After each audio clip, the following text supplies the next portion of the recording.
into your mind when you think of chemical reactions? Do you imagine yourself in a chemistry lab combining chemicals to do chemical reactions? In fact, chemical reactions are constantly happening all around us. Everything we see, touch, and even taste is made up of chemicals that undergo reactions to form new substances. For example, when we inhale oxygen and exhale carbon dioxide, a chemical reaction is taking place in our body. Without these reactions, we wouldn't be able to survive. So you must be wondering, what is a chemical reaction?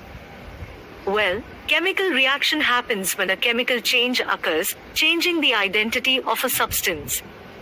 This means that the formula of the substance is changed, creating a completely new substance that is different from the original one. Let's take an example to understand this better. Imagine you have sugar, which has the formula C12H22O11. Now, if we heat the sugar, it will turn black and produce a new substance, carbon and H2O. And guess what? The formula of the new substance is not C12H22O11 anymore. It's just carbon and H2O. This is a chemical change, and therefore, a chemical reaction. But on the contrary, when we heat water, which has the formula H2O, it changes from a liquid to a vapor. But here is the interesting part, the formula of the vapor is still H2O. This means that the formula of the water remains the same, so this is a physical change and not a chemical.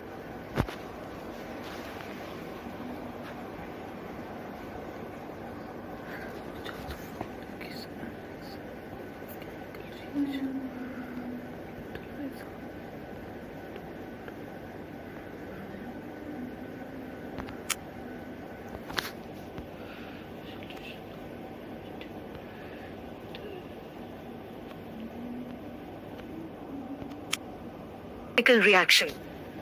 So, as stated earlier, chemical reactions aren't just happening in the lab, they're also happening in our own bodies. In respiration, when we inhale oxygen and exhale carbon dioxide, we are experiencing a chemical change and a chemical reaction as oxygen has changed to carbon dioxide. So, to define chemical reactions are processes where one or more substances, called reactants, undergo a transformation to form new substances, called products.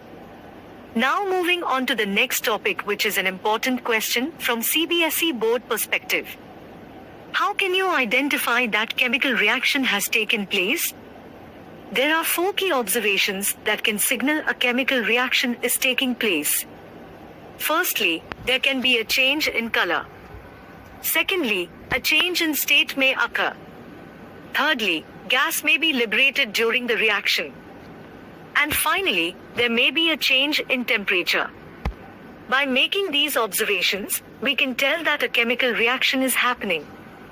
An important point to note here is that during a chemical reaction, out of the 4 changes, we can observe either one or multiple changes take place. The most important condition remains that a new substance must be formed. The first way to identify a chemical reaction is by observing a change in state. This refers to the physical state of a substance, whether it's solid, liquid, or gas. During a chemical reaction, a solid may become a liquid may become a gas, or a solid may directly become a gas. For example, if you heat a magnesium ribbon in the presence of oxygen, it will transform from a solid sheet into a white powder of magnesium oxide. This change in state signals a chemical reaction is taking place along with the formation of a new substance, magnesium oxide. Before continuing with the second method of identifying chemical change, let's understand chemical equations. All the chemical reactions can be written as a chemical equation. A chemical equation shows the reactants on the left side of the arrow and the products on the right side. Reactants are the substances that react with each other, while products are the new substances that are formed. By understanding the meanings of these terms, we can more easily understand and represent chemical reactions. The first type of chemical equation we will discuss is word equation. It's a type of equation that represents a chemical reaction, using the names of the substances involved, rather than their chemical symbols or formulas. The reactants are written on the left-hand side of the equation, and the products on the right, all separated by plus signs. For instance, when hydrogen gas and oxygen gas react to form water, we can write it as hydrogen plus oxygen water. But wait, there is more. Have you heard of skeletal equations? They use chemical symbols instead of words to represent the reactants and products. No need to write out the full names of the substances, just their symbols will do. So instead of writing magnesium we use Mg, and instead of oxygen we use O2. By doing this, we simplify the equation and make it easier to write and read.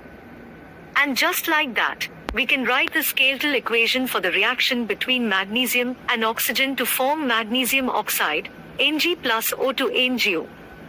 The chemical reactions are important to understand as these form the basis of this chapter as well as the whole chemistry.